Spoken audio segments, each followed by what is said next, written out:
Almost every ship you see will have its propeller at the stern, yet on a propeller-driven aircraft you'll usually find it at the front, so what's going on? Why do ships have the propeller at the stern? Back in 1839, the SS Archimedes became the first steamship to be driven by a propeller which was fitted deep down in the aft part of the keel. Whether that was luck or judgment, I'm not sure, but the point is that ever since then, propellers have remained in that same location. One of the probable early factors comes from an argument by Isambard Kingdom Brunel when he was persuading the Great Western Steamship Company to use a propeller rather than paddles on their new ship, the SS Great Britain. Paddles have inconsistent efficiency because they're constantly changing depth when the vessel is loaded with different amounts of cargo. It's similar, of course, in different sea states where occasionally you may find waves lifting the hull in such a way that the paddles lift clear of the water. A screw propeller at the stern, on the other hand, remains submerged no matter what depth the vessel is loaded to and no matter how much she's pitching. If that propeller was mounted near the bow, there would be the potential for it to lift clear of the water in heavy weather.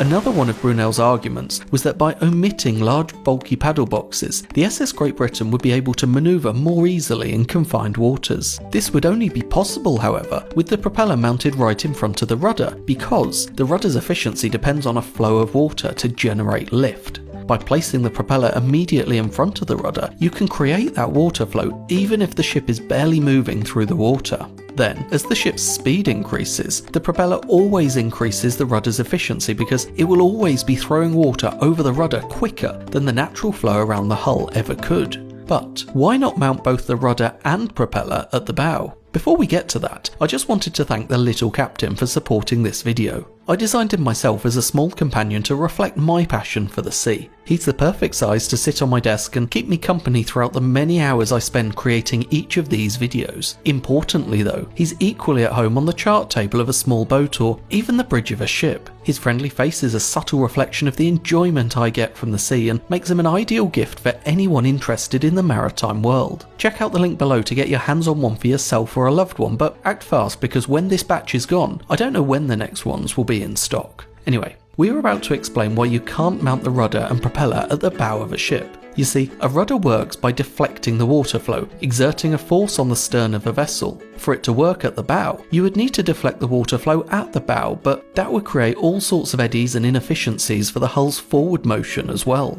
The best position for the rudder is at the stern, so the best position for a propeller to increase the rudder's efficiency is also at the stern, right in front of the rudder.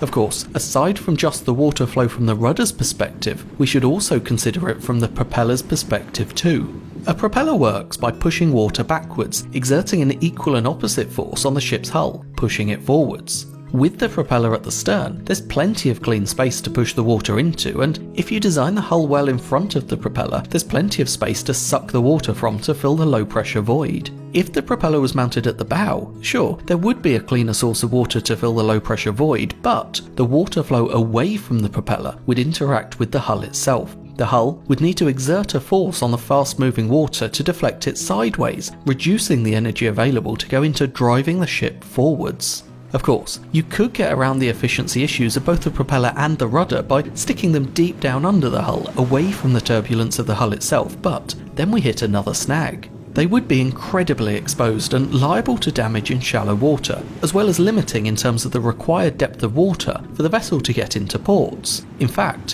when we start to consider the potential for damage, we find another reason for mounting the propeller at the stern. If the ship collides with another vessel, or runs aground, or generally has any sort of accident, it's most likely to cause damage at the forward end. Keeping sensitive and expensive machinery at the stern gives them far more protection than if you tried to mount it at the bow. Of course, that protection actually extends far beyond the obvious reduced vulnerability to external damage. A propeller shaft is a hole through the ship's hull which needs to be sealed to maintain the watertight integrity of the hull. With seals facing aft, you'll tend to have a sort of suction effect created by the water flow around the hull, helping to keep water out. If you switch it around, suddenly you'll have the propeller and the motion of the vessel driving water towards the seals, increasing the likelihood of water penetration into the hull. Not only that, but with the propeller at the bow, it's going to be pulling the ship through the water, effectively, continuously trying to pull the propeller shaft out of the ship. Mechanically, you would say the forces are in tension, kind of pulling things apart. By shifting the propeller to the stern, the forces all become compressive instead, meaning that the propeller is pushing the ship forwards. Different materials cope with compression and tension in different ways, with some being better in certain situations. Irrespective of the construction material, however, it does make sense that for a propeller and associated machinery, running in compression is easier than running in tension. As you can see, there are actually loads of reasons why it's advantageous for the propeller to be at the stern, and why there's been no reason for the design to change since those early trials on the first steamships.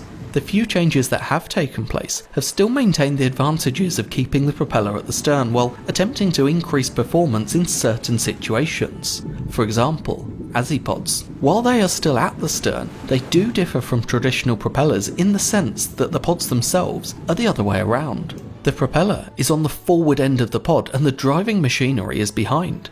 This seems to go against the logic that we've covered in terms of the pod running in tension rather than compression and the seals being more exposed, but with pods, they don't actually provide a direct route for water to enter the hull. The pod itself is often completely isolated, so water can't force itself into the main body of the ship.